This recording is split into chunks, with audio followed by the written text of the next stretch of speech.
Call a member for Newtown. Thank you, Mr Speaker. I rise to speak on behalf of the Greens on the Building Products Safety Bill 2017 and wish to make a brief contribution highlighting a number of the concerns that the Greens have in the bill. And while we will not oppose it because of the fact that any safety improvements are welcome, it is clear, as we have heard outlined from the Labor shadow opposition member in this place, that there are significant concerns with this bill, and the Greens would like to raise a few defects that we believe are clear in this bill. The first being that it does not address the supply chain risk or require the supply chain responsibility. The second is that it has inadequate notification measures. And the third is that it leaves home and unit holder owners primarily responsible for the cost of rectification of the works.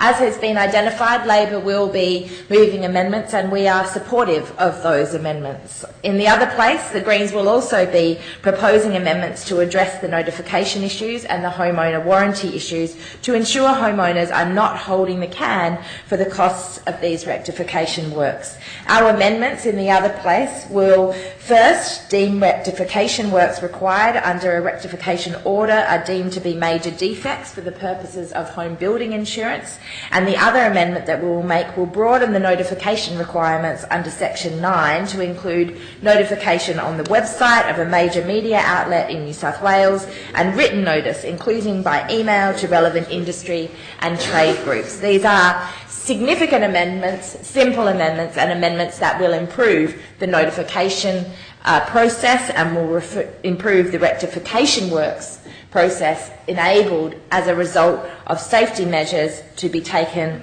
And surely the idea of improving safety measures is an important thing. This bill is a very limited move by the government. The government has not to date made a single unsafe building safe and has not identified a single building product that it would take off the shelves. Industry groups are calling for improved supply chain responsibility that is not incorporated into the bill, and by only having prohibitions and penalties as unsafe use rather than preventing unsafe distribution, this is an inadequate measure. It is clear, and it has been clear, that as a result of the absolutely horrific scenes that we saw in the deadly Grenfell fire in London, that Australian suppliers, as exposed by the ABC's Four Corners, of aluminium composite cladding knew the product they were selling was highly flammable. The Four Corners episode on ABC identified and made clear that left without proper actions by governments to make sure that we prevent these products going into the supply chain and that we do all we can to take action to make the buildings that may have this cladding in their existing buildings, that people are not safe from this kind of absolute tragedy happening in this state. According to Four Corners, we saw that in actual fact, despite more fire-resistant cladding being widely available in Europe and the USA, the cheaper core cladding continued to be installed on medium and high-rise buildings in Australia until as late as 2013. Australia in the grip of and this is the Four Corners report, was saying that Australia in the grip of a once-in-a-generation building boom now has a large legacy of buildings swathed in potentially deadly material. As I said at the outset, any attempts to improve building products and building safety as a result of the Grenfell fire tragedy are welcome, but it is clear that this bill has defects and does not go far enough to address these issues, and it is also clear that there are specific things that this government could be doing to assist with the safety and to reassure the community when it comes to the tragedy that we saw in the Grenfell Tower fire disaster in London. One of those local measures, one of those specific measures addressing community concerns about the safety would be those living in public housing in high-rise buildings.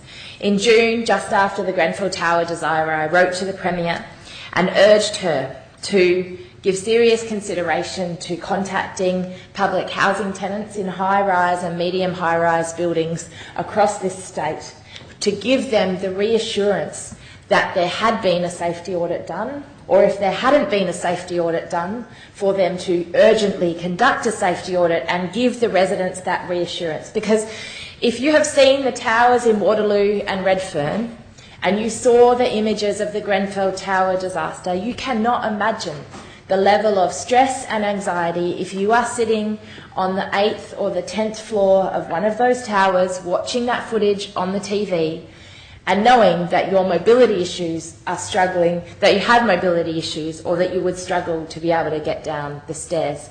Now, I'm not in any way suggesting that those risks were there, but the anxiety levels was what I wrote to the Premier about, and I urged her to make communication to public housing tenants living in high-rise buildings, and I appreciated that in July the Premier wrote back and reassured that the New South, and I'll read from her letter, the New South Wales Government takes the safety of its public housing tenants very seriously, and I have been advised that none of our residential tower blocks have aluminium composite cladding on their facades.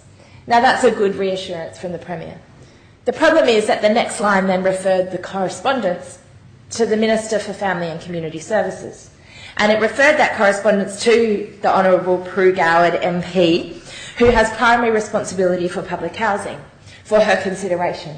Now, at that point, in July, you would assume that the next step, after getting that assurance from the Premier, you would assume that the next step is then the Public Housing Minister, the Minister responsible for reassuring and representing the interests of public housing tenants, would then write back. Or, even better, would write directly to the people living in public housing, giving them that assurance that the safety audit was conducted. Since the 13th of July, when we received this letter from the Premier, have we heard from the Minister for Family and Community Services? No. No.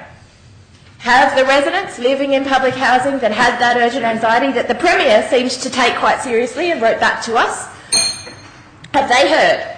Who knows? Who knows? So what we have yet again is the Minister for Family and Community Services, who in Homelessness Week decided the way to solve the homelessness crisis outside was to move people on with new police powers, now, in this context, showing no regard for the concerns and the anxieties of public housing tenants when it comes to fire safety.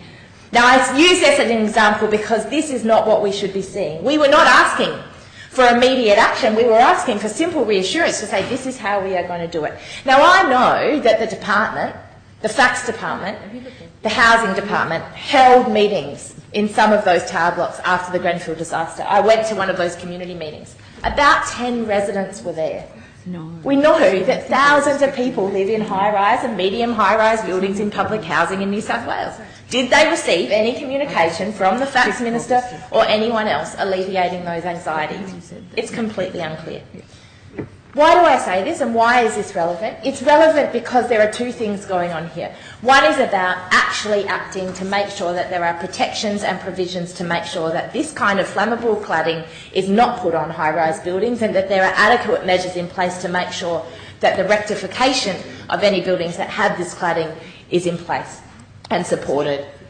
The other part is making sure that the community has faith that this government is acting in their best interests, that they are acting in a way that provides them with a reduction in anxiety and stress and ensures their safety, whether they are living in public housing buildings or privately owned high-rise or medium-rise buildings in New South Wales or in Sydney.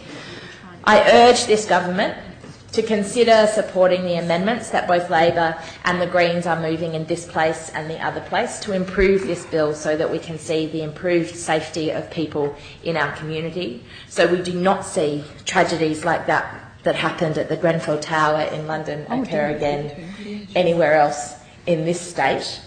And I would urge the Facts Minister to provide an update at some point to this House or in responding to the correspondence that we sent as to what action is being taken to ensure that public housing tenants are aware of the evacuation and fire safety and other risks to their safety that may be occurring in high-rise and medium-rise public housing dwellings throughout New South Wales.